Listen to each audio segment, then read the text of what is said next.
मुर्तजिज वो घोड़ा, कहता मालिक मुझे कुव्वत गोयाई अता कर दे। अगर आज भी मैं नहीं बोला मौला हमेशा के लिए रुस्वा हो जाऊंगा। जब मुर्तजिज ने इतना कहा है, अल्लाह ने उसको कुव्वत गोयाई अता की।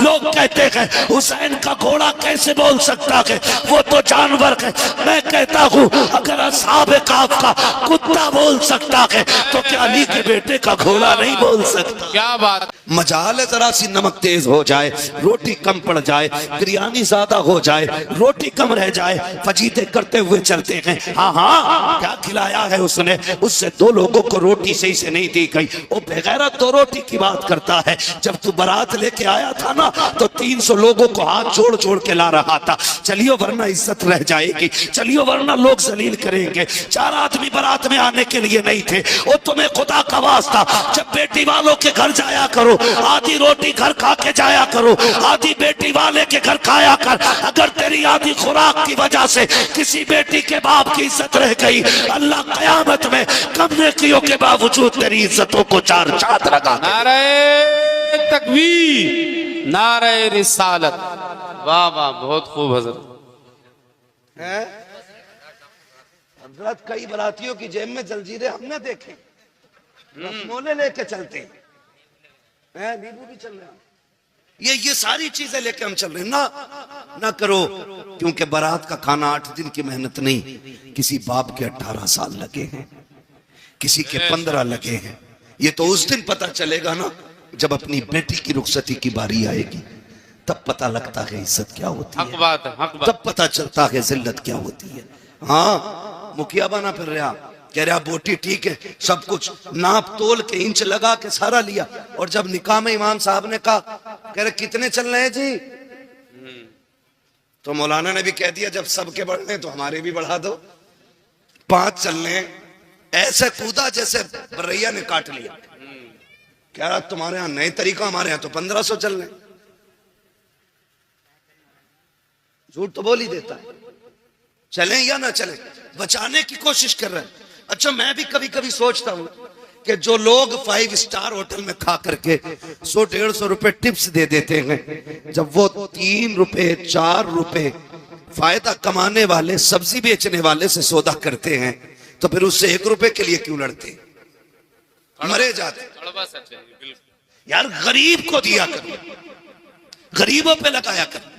इमाम ने 5000 मांग लिए, कह रहा बुलाओ कलवा के अब्बा को, उनको भी बुलाओ जिन्होंने रिश्ता कराया है। कहा ये पहले क्यों नहीं बताया था, यहाँ 5000 चलते हैं, हम तो मौलवी अपना लेके आते। मैं कहता हूँ गैरत कर, जब बेगैरती दिखाता है तब तुझे पैसे दिखाई नहीं देते। जब तुझे अपनी शान बनाने की बारी आती है तब तुझे पैसे कम लगते हैं। जब इमाम को देने की बारी आई तेरा कलेजा फट जाता है। ओ भाई, इमाम को ज्यादा से ज्यादा दिया करो, इसलिए कि बेनमाजी खाएगा तो कम मिलेगा, नमाज वाला खाएगा सवाब अल्लाह ज्यादा अता फरमाए। सुभान अल्लाह, सुभान। लेकिन यहाँ के फिर सुई नाप तोल करते, इसलिए निकाह आसान करेंगे इंशाअल्लाह, करेंगे इंशाअल्लाह। सुबह से ही भूखे तो न रहेंगे। एक और वो कहते हैं ना बबर सिस्टम है, क्या कहते हैं उसे, स्टैंड खड़े में जो खाना स्टैंडर कहते हैं ना, हाँ स्टैंडर ही कहते हैं उसे लोग कहते हैं। हम लोग जो गांव के लोग हैं, हमको इतने बड़े शहर के थोड़ी हैं यार, गांव के घर की ऐसी समझ लो। कह रहे स्टैंडर में है खाना, कह रहा स्टैंडर में, कह रहा तो मैं भी जाऊंगा वहां जाके वो बदतमीजी खाने पे।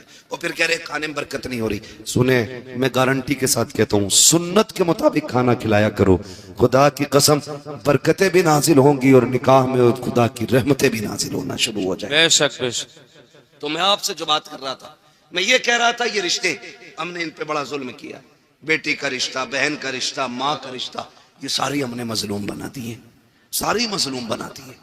रिश्ते बहुत अहम होते हैं, इन्हें जोड़ने की कोशिश करो, तोड़ने की कोशिश नहीं करनी है, इन्हें जोड़ने की कोशिश करनी है। ईद गुजरी है, ईद उस दिन गुजरे, टांडे में 3 दिन ईद चलती है, अब तक चल रही है। इतनी बेगैरती है हमारी कौम के अंदर, क्योंकि अभी कटा नहीं ना हमारा कोई दीन के लिए, इसलिए ईद भी 3 दिन करेंगे, बदमाशियां भी करेंगे, डीजे भी बजाएंगे। ईद खुदा की तरफ से बहुत बड़ा तोहफा है। हम इसकी इज्जत करें, हम इसकी कदर करें। ईद के नाम पे टांडे बच्चियां भेज दी कि हक है उसका ईद में जाना, नहीं, ये गलत है। जो हक है वो दो उनको, जो नहीं है वहां उन्हें फ्री ना करो। दीन बड़ा मुश्किल है। वरना सच बताओ, जब तेरी मेरी बेटी बेपर्दा किसी बाजार में जाती होगी, फिर खातून जन्नत की बेटी सैयदा ज़ैनब के दिल पे क्या गुजरती होगी? खुद सोचो जरा। बेशक वो सोचती नहीं होंगी हमने खानदान दे दिया लेकिन पर्दा नहीं दिया था। हमने अपनों की लाशें देखी हैं, बच्चों के कटे सर देखे, लेकिन हमने हुजूर का दिया हुआ पर्दा नहीं छोड़ा। तो फिर क्या जवाब होगा अगर कयामत में उन्होंने पकड़ लिया तो? इसलिए खुदारा हम अपने रवैयों को बेहतर करें, रवैयों को बेहतर करें। ईद गुजरी है ना, कई लोग ना बेटियों को फोन, ना बेटियों को बुलाना। क्यों? कि दामाद से अनबन हो गई थी। समधी जो हो ना, समधी भी मुझे तो कहीं कहीं ऐसा लगता कि पूरे आतंकवादी होते। सही कह रहा हूं? कह रहा जाऊंगा नहीं, मूछ का मसला, और जागा मेरा लड़का भी नहीं। निकाह लड़के का हुआ, अब्बा तुम्हारा नहीं हुआ है। बेटी पे सितम न करो, वरना अल्लाह ऐसा रगड़ेगा सारी समझीगिरी निकाल देगा। जो बने बैठे ना हम समझी ना करें। बाप को बेटियां बड़ी प्यारी होती हैं, बेटियों को कभी माँ बाप से जुदा ना करें। खुद भी इनके साथ शामिल हो, इनको भी माँ बाप के साथ भेजें, उनके पास भेजें, ताकि बेटियों की खुशियों में कमी ना रह जाए। ये हम सभी पे लाजिम है। इन रिश्तों को निभा के चलें। और बस आखिरी बात आपसे ये कह के मैं बात खत्म करूं कि हम जिस सोसाइटी में जी रहे हैं ना, उस सोसाइटी में सबसे अहम और सबसे खास बात यह है कि हमें पढ़ना होगा, आगे बढ़ना होगा। जी। जिसके पास 50 बीघे जमीन है वो पढ़ाते ही नहीं। कह रहा ट्रैक्टर हैगा तो ये जोतेगा, अगर कलम ले लेगा तो जमीन कौन देखेगा? एक साइन में सारी छिन जाती है। जमीन मजबूत ना करो, औलादे मजबूत बनाओ। जी जी। आपके पास 50 बीघे है, 5 बीघे बेच के बच्चों को पढ़ाइए और बच्चों को इतना मजबूत बना दो कि वो किसी पे बोझ ना बने, बल्कि दूसरों का बोझ खुद उठाने लगे। बेशक बेशक। पढ़ाइए अपने बच्चों को। और आने वाला दौर बम का नहीं, बारूद का नहीं, कलम का दौर। जी।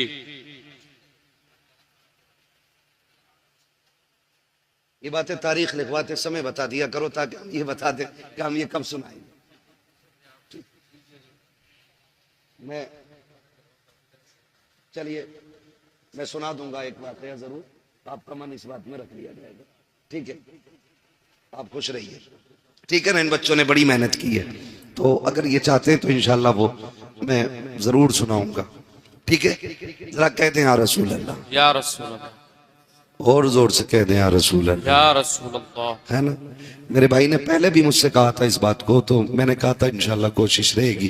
ठीक है, लेकिन मैं क्यों, हाँ, और मैंने उसमें बीच में जिक्र भी कर दिया है थोड़ा सा, लेकिन मैं आपको बता दूं, बस नाराज ना हुआ करें। मैं ये बात बता दूं भाई कि कुछ चीजें ऐसी होती हैं ना जो मौके के साथ खास होती हैं। जी जी। खास होती हैं। करबला का जिक्र अगर मुहर्रम में हो तो फिर 4 चांद लग जाया करते हैं। ठीक है ना? लेकिन मोहब्बत आपकी है तो इंशाल्लाह मैं कोशिश करूंगा कि इस बारे में भी कुछ बात कर लूं।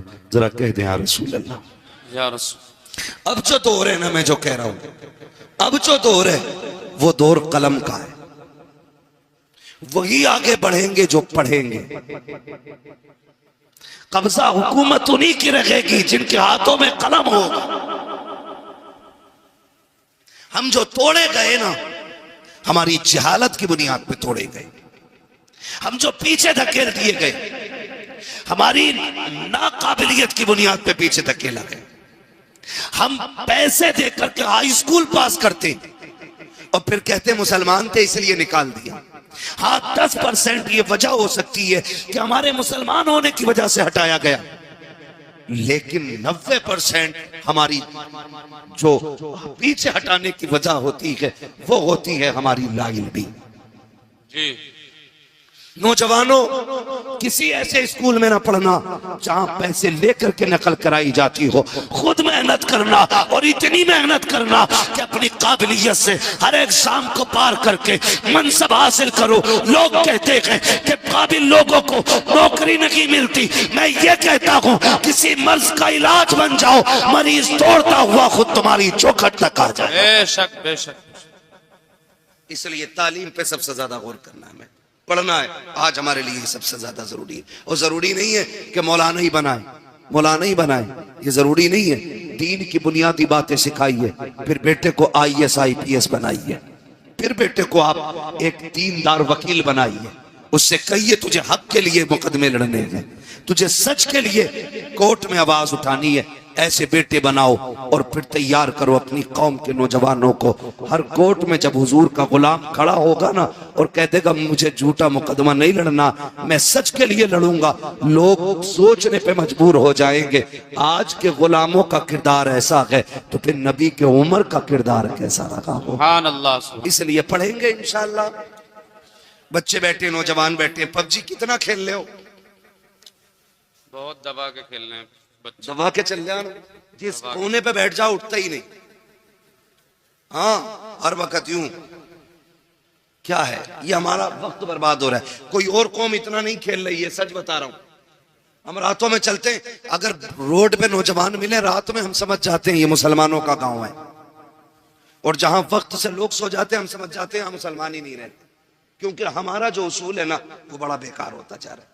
रहन सहन खराब, तौर तरीके बदल गए। नौजवानों, अब मोबाइल चलाने का वक्त नहीं है, अब कलम चलाने का वक्त आ गया है। पढ़ो, आगे बढ़ो, ये साइंस तुम्हारे कदमों में होगी, ये तरक्कियां ये सब तुम्हारी होंगी, लेकिन शर्त है खेल छोड़ करके हमें तालीम की तरफ आना पड़ेगा। बेशक तालीम की तरफ आना पड़ेगा। ना हमारे अच्छे स्कूल हैं, ना हमारे अच्छे हॉस्पिटल हैं, ना हमारे अच्छे कॉलेजेस हैं, ना हमारे अच्छे मदरसे रह गए। क्योंकि मदरसों से तो लोगों ने नफरत इतनी कर ली ना, उन्हें लगता है कि ये मदरसे जो है ना सिर्फ चंदों के लिए हैं। नहीं, खुदा की कसम, अगर ये मदरसे ना होते हमारे चेहरों पे ताड़ियां नहीं होती, अगर मदरसे ना होते सरों पे टोपियां नहीं होती, ये मदरसों की देन होती है। तुम्हें क्या लगता है जो सरे हुसैन ने नेज़े पे कुरान पढ़ा था क्या सिर्फ वो इमाम हुसैन का कमाल था? नहीं, खातूने जन्नत ने दूध पिलाते वक्त कुरान सुनाया था, सर कटा के नेज़े पे हुसैन ने कुरान पढ़ते। सुभान अल्लाह सुभान। जब दरसगाह ऐसी होती है ना तो फिर बेटे ऐसे होते, फिर बेटे ऐसे होते। मैं आपसे अर्ज कर रहा था खुदारा रिश्ते बेहतर करे और अपने बच्चों को तालीम दे, पढ़ाएं अपने बच्चों को, खुद भी पढ़ें, बच्चों को भी पढ़ाएं। अल्लाह ताला हमारी नस्ल को कुरान पढ़ने, सुनने, समझने की मौला करीम तौफीक अता फरमाए। और हुजूर के सदक़े में अल्लाह हमारी नस्लों में उलमा, हुफ़ाज़, कारी, IAS IPS अल्लाह हमारी कौम में पैदा फरमा दे। आमीन कह दो भाई। आमीन। हाँ, यहाँ आमीन कहने वाली बात थी। तो पढ़ने की कोशिश करें। और मैं जमींदारों से, गुंजाइशदार लोगों से कहना चाहता हूँ, अगर आपके बच्चे किसी काम में लग गए हैं और आपके पास अब पढ़ने वाला बच्चा नहीं है ना, तो फिर आप ये तलाश करें कोई गरीब बच्चा हो जो आगे बढ़ना चाहता है, पढ़ना चाहता है, अच्छा है, ज़हीन है, अच्छे नंबरों से पास हुआ है, तो फिर आप अपने पैसे से उसकी मदद करके उसको पढ़ाएं और उससे कह दें अगर डॉक्टर बन जाए ना तो 6 दिन अपने लिए दवा देना और 1 दिन मदीने वाले के नाम पे तुझे फ्री दवाइयां बांटनी है। सुभान अल्लाह। करेंगे इंशाअल्लाह ये। इंशाअल्लाह। हम चंदा करके, मेहनत करके जलसा कर लेते, हम मेहनत करके मज़ारों के गुंबद बना लेते, हम चंदा करके 5 लाख 7 लाख का मीनार बना लेते। तो हम पैसा इकट्ठा करके अपने गांव के अंदर एक IAS IPS नहीं बना सकते? बोलो, बना सकते कि नहीं? अगर हर गांव के अंदर एक IAS होना तो फिर कोई भी इलाका कमजोर नहीं होगा। जी, ये याद रखिए। हमारे तो प्रधान भी ऐसे मुठा छाप होते हैं, ऐसे जाके नहीं पुलिस वाले से भाई क्यों आए गांव में, जबकि गांव का मालिक प्रधान होता है। पुलिस वाले को इजाजत नहीं है, प्रधान की इजाजत के बगैर गांव में कदम रखे, लेकिन चच्चा को पता ही कुछ नहीं है क्योंकि पढ़े ही नहीं है। पढ़े, काबिल बने, अपने हुकूक जाने, जो आपको राइट्स मिले वो समझिए आप। ताकि कोई कमजोरी पैदा ना हो, ताकि कोई कमी ना रह जाए। पढ़ेंगे इंशाअल्लाह, जी इंशाअल्लाह, वादा करें सारे इंशाअल्लाह। पढ़ाएंगे बच्चों को, जी इंशाअल्लाह। पढ़ाएंगे कि दुकान कराएंगे? अरे बहुत पढ़ा लिया, अल्लाह को 10वीं पास है, चल बैठ दुकान पर जाकर शटर खोल। 10वीं पास करा के ना और बैठा दिया दुकान में, है ना। और फिर लल्ला ने 2 ही चीजें याद की, यस और नो, बस वही काबिल हो गया। साइन करने हमें नहीं आते, हम कुछ पढ़ नहीं सकते, तो क्या फायदा। कोशिश करें आज ही से कि एक हम बंदा ऐसा तैयार करेंगे जो हमारे गांव का होगा और आईएएस होगा, आईपीएस होगा। ये तैयारियां करें अगर वजूद को बाकी रखना चाहते हो, वरना ये सोच लेना दीन तुम्हारे ऊपर नहीं है आया यूरश व तातार के अफसाने से, पासबा मिल गए काबे को सनम खाने से। हाँ, जिसने नबी की आल को कत्ल किया था वो यहूद और नसारा नहीं थे, वो इसी दीन का कलमा पढ़ने वाले लोग थे, वो हुजूर का कलमा पढ़ने वाले लोग थे। अल्लाह ने उनका ऐसा बेड़ा गर्क किया, आज उनका नामो निशान नहीं मिलता है। तो आपको क्या लगता है दीन हमारे ऊपर टिका हुआ है? हम कुछ भी कहे करें, अल्लाह को हमको जिंदा रख रही है, महज अल्लाह उसकी कोई मजबूरी है? वो तो ये कहता है अगर तुम मेरे दीन से खिलवाड़ करोगे मैं तुम्हें खत्म करके तुमसे अच्छे लोग ला के रख दूंगा, ये उसका ऐलान है। इसलिए खुद से कोशिश करो। वो कुरान की आयत करीमा में हाफिज तो नहीं हूं, इन्नल्लाह ला युगय्यिरु मा बिकौमिन हत्ता युगय्यिरु मा बिअनफुसिहिम, है अल्लाह ताला किसी कौम के हालात उस वक्त तक नहीं बदलता जब तक कौम अपने हालात बदलने की खुद से कोशिश नहीं करती। हमें कोशिश करनी है खुद से, हमें। फिर आप कोशिश करें, कामयाबी देना रब का काम, करेंगे इंशाअल्लाह। इसी दीन के लिए करबला में शहादतें हुई हैं। खाली सुन के घर जाके हुसैनी नहीं बन सकते हो, किरदार में भी हुसैनी बनना पड़ेगा, अखलाक में भी हमें हुसैनी बनना पड़ेगा, तौर तरीके भी हमें करबला वालों के होने चाहिए। मैं आपसे अर्ज कर रहा था, रिश्ते निभा के चले। जिस तरह आप मेहनत से बेटों को पढ़ाते हैं उसी तरह मेहनत से बेटियों को भी पढ़ाइए, बेटियों को भी पढ़ाइए। हम बेटों को इसलिए मेहनत से पढ़ाते कि ये बुढ़ापे का सहारा होता है, और बेटियों को इसलिए नहीं पढ़ाते क्योंकि वो पराए घर चली जाती हैं। ना करें, याद रखें, बेटे बुढ़ापे के सहारे होते हैं, बेटियां आखिरत का सहारा हुआ करती हैं। सुभान अल्लाह। उन्हें भी पढ़ाइए, और याद रखिएगा जब बुरे वक्त में बेटे भी साथ छोड़ जाते हैं ना तो फिर बेटियां ही काम आया करती हैं, ये भी याद रख लेना। फिर बेटियां ही काम आया करती है अगर बेटे भी साथ छोड़ जाए। कि तुमने नहीं देखा कितने बाप घर के बाहर बैठे मिलते, कितने वीडियोस रोज के वायरल होते कि वो कहता मेरे बच्चों ने निकाल दिया, कोई कहता बहू ने घर में नहीं रहने दिया, कोई कहता बेटे ने धक्का दे के निकाला गया। ऐसे बुरे वक्त में भी बेटियां काम आ जाया करती हैं। तुमसे गुजारिश करना चाहता हूँ, खुदारा रिश्तों की कदर करो। तुम जानते हो बेटी क्या होती है, आओ जरा दिल पे हाथ रख के सुनो। मैं बताना चाहता हूँ बेटी किसे कहते हैं। जब मेरा इमाम आखिरी बार करबला के मैदान में जा रहा था, सारे लोग एक एक करके शहीद हो चुके हैं, मेरे इमाम ने तैयारी मुकम्मल की है, और तैयारी करके जब आप अपनी सवारी जिसको मुर्तजिज कहा जाता है, आप अपने घोड़े पर सवार हुए। आज इमाम अली मकाम जब घोड़े पर आए हैं, अपनी सवारी पर बैठे हैं, बड़ी तेजी से सवारी को इशारा किया है। एक मर्तबा नहीं 11 मर्तबा हुसैन ने एड़ लगाई थी, लेकिन वो मुर्तजिज जो बैठते की हवाओं से बातें करता था, जिसकी रफ्तार बड़ी तेज थी, 11 मर्तबा इशारा किया, घोड़ा आगे नहीं बढ़ा। आपने कहा मुर्तजिज क्या बात है, क्यों आगे नहीं चलता है? क्या तुझे पता नहीं है ज़ैनब खेमे के दरवाजे पे खड़ी है, उम्मे रुबाब भी खड़ी है, जल्दी कर, अब हुसैन को यहाँ ना रोक, बल्कि खेमे के जल्दी से खेमे के आगे से हटा, करबला के मैदान में ले चल। सबकी बेकरारी बढ़ती जा रही है, आप कह रहे हैं, लेकिन मुर्तजिज आगे नहीं बढ़ता। आपने कहा था मुर्तजिज मैं जानता हूँ, तूने भी 3 दिन से पानी नहीं पिया के सुन, मैं करीम इब्ने करीम हूँ, सखी इब्ने सखी हूँ, मैं तुझे तकलीफ नहीं देना चाहता, जा तेरी मर्जी है। हुसैन तुझे इजाजत देता है, चाहे तो नहरे फुरात जाके प्यास बुझा ले, चाहे तो कूफा चला जा या वापस शहर मदीना चला जा। ये कह के आपने जैसी सीन से पैर निकाला के अल्लाह अकबर, मुर्तजिज वो घोड़ा कहता मालिक मुझे कुव्वत गोयाई अता कर दे। अगर आज भी मैं नहीं बोला मौला हमेशा के लिए रुसवा हो जाऊंगा। जब मुर्तजिज ने इतना कहा है अल्लाह ने उसको कुव्वत गोयाई अता की। लोग कहते हैं हुसैन का घोड़ा कैसे बोल सकता है, वो तो जानवर है। मैं कहता हूँ अगर असहाब काफ का कुत्ता बोल सकता है तो क्या अली के बेटे का घोड़ा नहीं बोल सकता? क्या बात है, क्या बात, बहुत खूब है तवज्जो। मुझे नहीं लग रहा आप सुनने के लिए बैठे। बस जो हुए गलत उनको माफ फरमाए रब्बे कायनात। जिंदगी ने दिया साथ, फिर होगी मुलाकात। चमन रहा फूल खिलेंगे, जिंदगी रही फिर मिलेंगे। सारे लोग कलमा शरीफ पढ़ लीजिए, ला इलाहा इल्लल्लाहु मुहम्मदुर रसूलुल्लाह व मा अलैना इल्लल बलाग।